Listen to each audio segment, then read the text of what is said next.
It was supposed to be the happiest day of her life. June 12th, Amira's 21st birthday. She had planned everything. The sunset picnic, the photos by the lake, the perfect playlist. Her phone buzzed with birthday messages all morning, until it suddenly went silent. By 9 p.m., no one had heard from her. Her cake was still in the fridge. The blanket she packed for the lakeside view remained neatly folded. Her mother called once, then twice, then 10 more times, each one going straight to voicemail.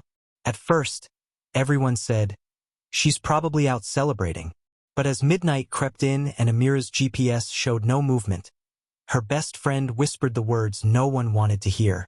She wouldn't just disappear. The next morning, her car was found abandoned on the edge of Hollow Pines Trail, a quiet stretch of road rarely traveled at night. Her purse was inside, her keys on the passenger seat. But there was no sign of Amira, just the soft hum of wind through the trees, and a red helium balloon tangled in a branch above the car. Why would she stop there? Who was she meeting? And why did her birthday become a missing persons case? The truth was darker than anyone imagined, and someone close knew exactly what happened. The final message Amira sent at 8:17 p.m. was to someone saved in her phone as J, a contact no one in her family recognized. "On my way. Can't wait to see you," the message read. When investigators pulled her call logs, they found something unsettling. There were no outgoing calls or texts before that one all day. Just that one message, sent from the parking lot near Hollow Pines Trail. Then silence. Her best friend Lila swore Amira had never mentioned anyone named Jay. "If she was seeing someone, I would have known," Lila said tearfully. "We told each other everything." But the police dug deeper. Jay wasn't a real name. The number was a burner phone, untraceable, purchased with cash at a gas station 40 miles away. And that balloon found tangled in the tree above Amira's car? It matched the kind sold only at a local party store. A party store that had one sale on a red balloon and blue ribbon, just hours before Amira vanished. And the clerk remembered who bought it. Quiet guy, tall, wore a cap, paid in cash, said it was for a birthday surprise. The same man appeared in a blurry security cam image behind Amira in a gas station an hour before she disappeared. He wasn't with her, but he was watching. So who was Jay? And why did Amira trust him enough to go alone? The match from facial recognition came back within minutes. Jeremy Voss, 36, known for petty theft, trespassing, and once accused, though never charged, in the stalking of a local waitress. When investigators pulled up his last known address, they found something chilling. Inside his cluttered trailer was a wall of photographs, most of them candid shots of young women taken without their knowledge. In the center of the collage, picture of Amira. It looked like it had been taken weeks earlier, at her workplace parking lot. She was laughing, holding an iced coffee, completely unaware of the lens trained on her. Pinned next to it was a torn flyer. Amira's 18th birthday bash, June 5th at the Hollow Lounge. Detectives began to see a story forming. This wasn't random. Jeremy had watched her, followed her, planned every step. But there was a problem.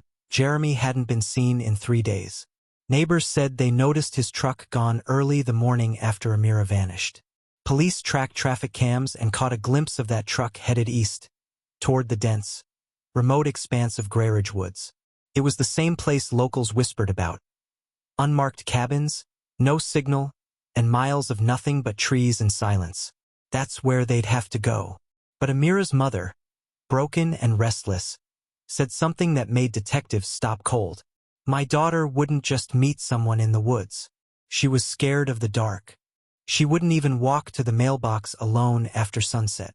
So if she did go there, what did he say to make her go?" The path into Grayridge Woods was barely wide enough for one vehicle. Roots clawed across the dirt like veins under skin. And then they saw it. A clearing, quiet, almost too quiet, like the trees themselves were holding their breath. Near a twisted tree stump, half covered in leaves and moss, was a piece of pale fabric, torn lace, the same kind Amira had worn in her birthday dress. Beside it, a shoe, mud-caked, child-sized. The tracker dog froze, ears up, Growling, officers followed the trail deeper until they reached a crumbling hunting shack. It looked abandoned until they stepped inside. There were fresh cigarette butts on the floor, a still warm coffee thermos, and carved into the wooden wall, one word, mine. In the corner, an old mattress, stained, chains bolted into the floor beside it. A digital camcorder sat on a crate. It was still recording. Detective Molina reached out, hands trembling, and hit the play button. The screen lit up. First just static. Then Amira, bound, terrified, whispering something too quiet to hear. But then, a voice, calm, measured, familiar. Say you're happy, Amira. Say you wanted to come. Her lips trembled, and through tears, she repeated it. They froze the frame, rewound, played it again. And that's when it hit Detective Molina. That voice didn't belong to Jeremy. It belonged to someone else, someone even closer. Someone Amira trusted. The voice haunted her. Detective Molina replayed it over and over, each time peeling back another layer of dread. It was calm, too calm, almost rehearsed. She ran the audio through software, matched frequencies, cross-referenced school recordings, town hall meetings, family voicemail archives. Then it hit. The waveform matched. Lucas Grant, Amira's godfather, her mother's best friend since college. The one who cried the loudest at the vigil. The one who organized the neighborhood search. The one who held Amira as a baby, who had a key to the family's home. Molina's breath caught in her throat. She whispered aloud, "No, please, not him." But the data didn't lie, and neither did the camcorder. When they enhanced the footage's reflection in a cracked mirror behind Amira, there he was, partial face, smiling. Lucas had access. He knew the family's schedule. And worse, he knew Amira's fears. In therapy, Amira once confided that she feared being taken by someone she trusted. That secret was only known to her therapist and Lucas, who attended a session under the guise of support. Detective Molina's hands shook as she opened his file. And there, hidden in plain sight, were suppressed complaints from years ago, filed by his former foster siblings. Never investigated, never believed. Until now. Lucas was calm when the officers showed up. Too calm. He opened the door in a clean shirt, coffee in hand, like he was expecting them. "I've been waiting," he said, as if this was all some misunderstanding. Detective Molina scanned the room. It was spotless, too perfect, but perfection often hides rot. "Mind if we look around?" she asked. He nodded, stepped aside, smiled politely. "Of course, I have nothing to hide." But when they stepped into his study, the air changed. Cold, still. A scent of bleach clung to the carpet, too strong, too recent. Books lined every shelf. Psychology, child development, manipulation tactics. But it was the locked drawer in his desk that shattered the illusion. Inside, dozens of Polaroids, a birthday card addressed to Amira, and a charm bracelet, hers. Molina's voice broke as she whispered, "We found it." Lucas's smile didn't falter, but his eyes twitched. Just once. "You're making a mistake," he said quietly. Then he reached behind the desk. The officers moved faster. Guns raised. Shouts filled the air. But Lucas only pulled out a photo. It was of Amira, her last birthday. Lucas's voice cracked. "I loved her like my own. You don't understand what she meant to me." But that wasn't love. It was control, obsession, and now evidence. The room fell into a silence that felt suffocating. Detective Molina clutched the audio recorder. Amira's last known words echoed again in her mind. "Tell Marcus. I saw." Just that. Then static. Not Lucas. Marcus. A new name. A new direction. "Who's Marcus?" she asked Lucas. His lips parted, but he didn't speak. Not right away. Then, "She said that?" he asked, voice low, suddenly pale. "She mentioned him?" Molina's gaze hardened. "Who is he?" Lucas looked down. His hand trembled. "Her brother." The words sliced the air like a blade. Amira had no known siblings on record. No photos. No mentions. Nothing. Molina's voice trembled now. Explain.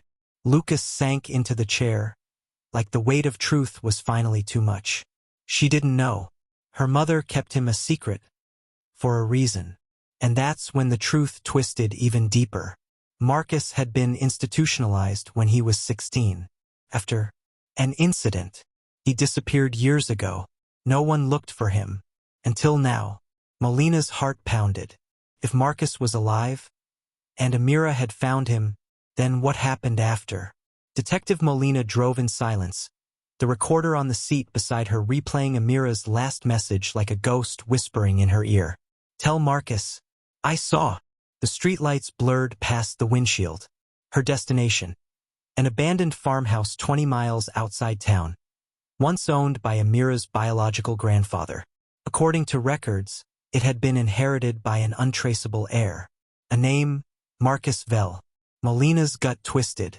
As she stepped out of the car, the wind hit her face. Sharp, biting. The house stood crooked under the moonlight, its windows shattered like eyes watching.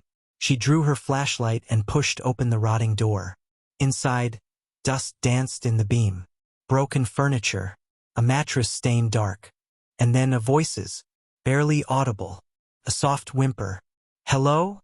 She called out. Amira? No answer.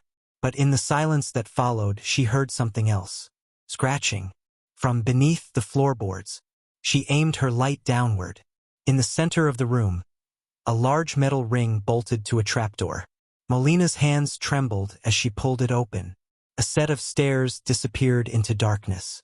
At the bottom, a faint red glow, and a photo tacked to the wooden wall. It was Amira, but not the one everyone knew. She was younger, fear in her eyes. Beside her, a young man's face had been scratched out, and beneath it, written in what looked like blood. She remembered. Detective Molina took the first step down the creaking staircase, each footfall swallowed by the pitch black beneath her. Her flashlight flickered once, twice, and then steadied. The deeper she descended, the colder it became, as if the air had been untouched by warmth for years. At the base of the stairs was a concrete room. No windows, just stone walls lined with old chains and hooks. A metallic stench hung in the air, blood, sweat, fear all fused into one scent that punched the lungs. In the far corner, a monitor buzzed. Static at first, then a flickering video feed.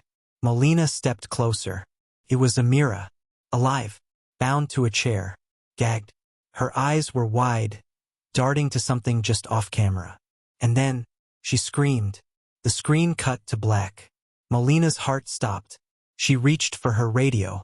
Dispatch, this is Detective Molina. I found a live feed. The girl is still alive. Send backup to the farmhouse on. A voice answered, but it wasn't dispatch. It was a man. Calm. Cold. You're late, Detective. Molina froze. You always miss the ones who need you most. Don't you? Just like your sister. Her blood turned to ice. Who is this? But the radio only hissed. And then, the trapdoor slammed shut above her. The walls around Molina seemed to breathe, tightening with every heartbeat. She yanked at the trapdoor, but it wouldn't budge. No signal. No backup. No escape. Her flashlight beam skimmed over a doorway she hadn't noticed before, partially hidden by a hanging tarp. She stepped through, heart pounding in her throat. The next room was different. Clean.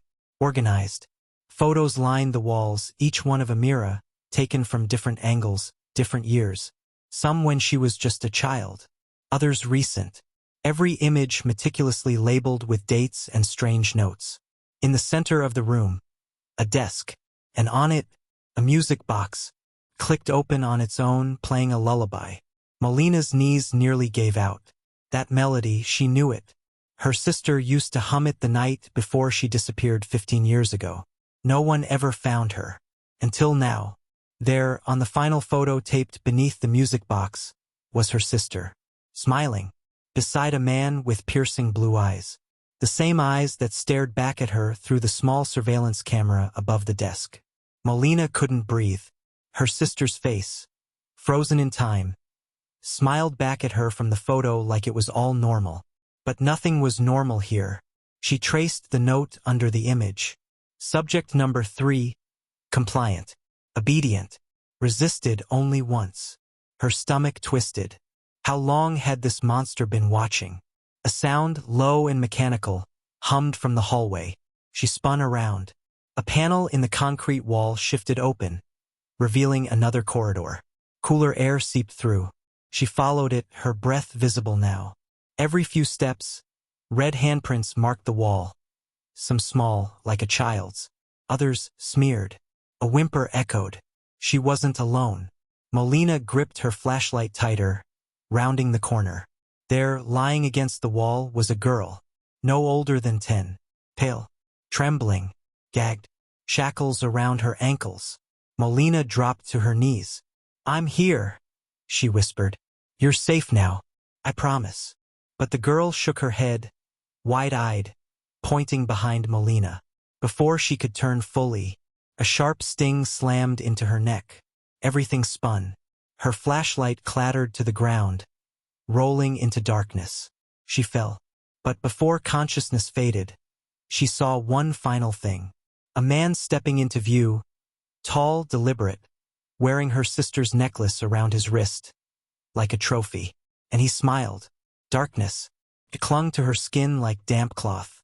Molina woke to the faint buzz of fluorescent light. Her hands bound, her head throbbing, her heart screaming. She was no longer the rescuer. She was the next subject. Across the room, monitors flickered. Each screen showed footage from different rooms. Children, teenagers, even adults, all chained, sedated, or sobbing. In the center, a screen labeled Cam 9, Celeste. It was her sister. Celeste wasn't just taken. She was experimented on, watched. Her birthday had been the trigger, the ritual, the beginning of the end. The door creaked open. He entered. The man who'd haunted every second since Celeste vanished. But now she saw him clearly. Detective Royce, the one who led the case from the beginning. Who sat in her family's living room and comforted her mother. Who promised to do everything in his power. His face was calm. His words colder than the room. "You came too close," he said. "Celeste was never lost. She was chosen." Molina's voice cracked. "You took her. You killed her." He leaned closer. "No, Molina." She begged to be freed. "I gave her peace. And now, I'll do the same for you." But behind him, a faint click. The girl Molina found, Elena, had escaped. Somehow. She held the dropped flashlight like a weapon, eyes locked with Molina's. And then, she screamed. A scream that echoed through the entire bunker. Moments later, sirens. Shouting. Heavy boots. Royce turned. Too late. The raid team burst through the hidden corridor. Gun drawn, a female officer grabbed Molina. "We've got her. Room secure." Everything blurred, rushed. Lights, arms, voices. But as she was carried outside, barefoot, bloodied, broken, Molina clutched the necklace ripped from Royce's wrist. Celeste's necklace. Proof. Closure. Pain. A week later, Molina stood at Celeste's grave. A soft wind brushed her cheeks as she whispered, "I found you, Cel. I didn't stop. I never will." Justice came too late for her sister. But not for the others. Sometimes the ones we trust wear the darkest masks. And sometimes the truth hides in plain sight. If you want more chilling true crime stories like this one, don't forget to subscribe to the Veil of Secrets.